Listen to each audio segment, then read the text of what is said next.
The movie House of Evil is a slow-burn psychological horror that relies on atmosphere, tension, and the unsettling feeling of being isolated in a malevolent environment. It draws on classic haunted house tropes while incorporating modern psychological elements to build dread. The story revolves around a young couple, Mark and Martha, who are looking for a fresh start away from the stress and noise of city life. They stumble upon a large, picturesque Victorian mansion nestled deep in the countryside. Despite its somewhat dilapidated state, the couple feels an instant connection with the house. It offers everything they've ever wanted: tranquility, nature, and the possibility to renovate and call something their own. But as expected in horror, the idyllic facade of this house hides something sinister. From the opening scene, the movie establishes a looming sense of dread with long shots of the house surrounded by thick forests and perpetual fog. The mansion is dark, and its old Victorian architecture gives it a foreboding aura.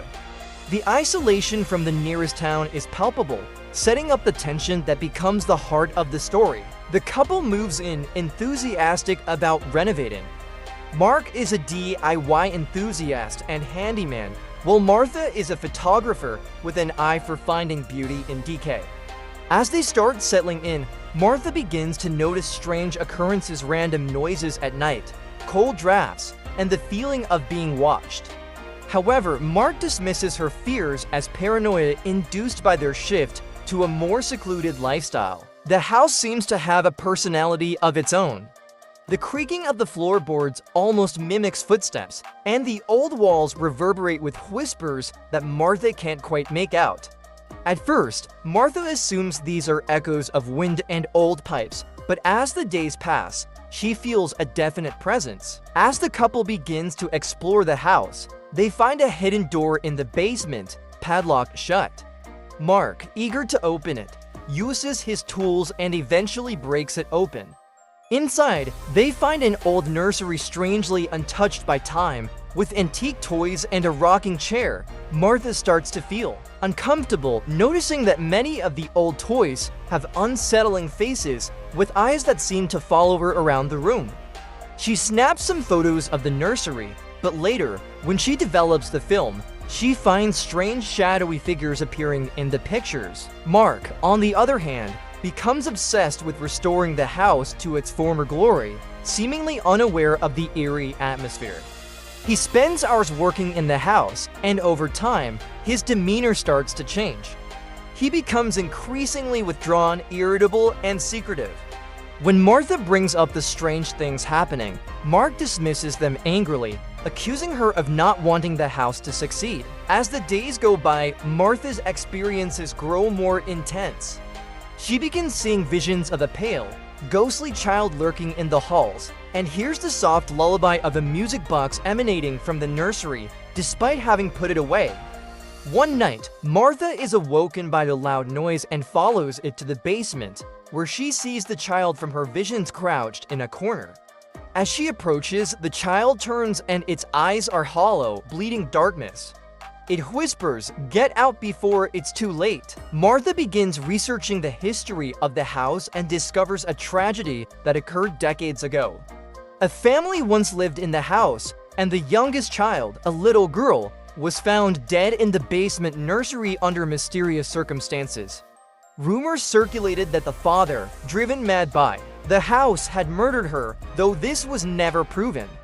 It's also suggested that the house itself has been cursed by something ancient entity that thrives on the despair and suffering of those who dwell within it. Mark's behavior becomes increasingly erratic. He isolates himself in the basement, working obsessively on restoring it despite the growing signs of malevolence. Martha notices that he's begun talking to himself, and when she confronts him, he claims that the house has been talking to him, telling him how to fix it. He dismisses Martha's concerns, insisting that the house is alive and it needs them to stay. As Mark's sanity deteriorates, he begins to show signs of violence. He snaps at Martha over trivial matters, and one night, she finds him staring blankly into a mirror, whispering to it as if it's someone else. The mirror's surface seems to ripple with a life of its own, distorting Mark's reflection. Martha's visions worsen. She sees dark, shadowy figures moving in the corners of her vision and hears Mark's voice echoing through the halls even when he's not there. One night, she's chased through the house by a grotesque apparition, a twisted version of the little girl from her visions. Martha narrowly escapes, locking herself in the bathroom, where she finds writing on the mirror, "Leave now or suffer like we did." Martha tries to convince Mark to leave, but he refuses. He's now fully under the house's influence, believing that they're destined to be its caretakers. Martha, desperate, packs her bags and prepares to flee, but as she attempts to leave, she finds the front door padlocked from the outside. When she tries the back door, it's sealed shut as well, and every window is locked. Martha confronts Mark, demanding to know why he's locking her in.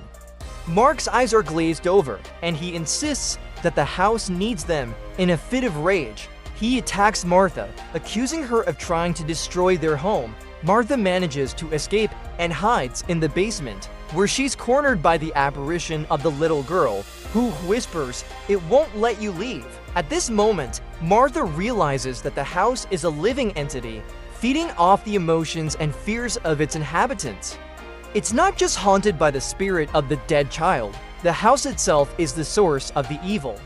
The child's ghost is trapped, warning others of the fate that awaits them. Martha fights her way out of the basement, confronting Mark one last time. In a desperate struggle, she knocks him unconscious and tries to break the front door open. As she's about to escape, Mark, now fully possessed, lunges at her. He's no longer her husband, his eyes are blackened, and he speaks in a voice that's not his own. Mark tells her that the house has chosen him as its vessel, and there's no escape. In a final, harrowing confrontation, Martha stabs Mark with a broken piece of glass. As he dies, the house begins to shake, and the walls start to bleed. Martha runs through the collapsing halls, pursued by the shadowy figures that have haunted her. She finally reaches the front door, which bursts open, and she escapes into the night. The film ends with Martha fleeing down the road, the house looming behind her. She looks back one last time and sees the little girl standing in the doorway, watching her leave. As the sun rises, the house falls silent once more. In the final shot, the camera pans to a new family arriving at the house, admiring its grandeur. The cycle of terror is about to begin again. House of Evil explores themes of isolation, psychological breakdown, and the malevolent influence of an inanimate force. The house, as a sentient entity, symbolizes the corruption of the human mind when exposed to overwhelming guilt, unresolved trauma, or ancient evil. Martha and Mark's relationship deteriorates as the house feeds on their fears and insecurities, ultimately using Mark as its vessel to perpetuate the cycle of torment. The slow descent into madness and the house's subtle manipulation of its inhabitants create a chilling atmosphere.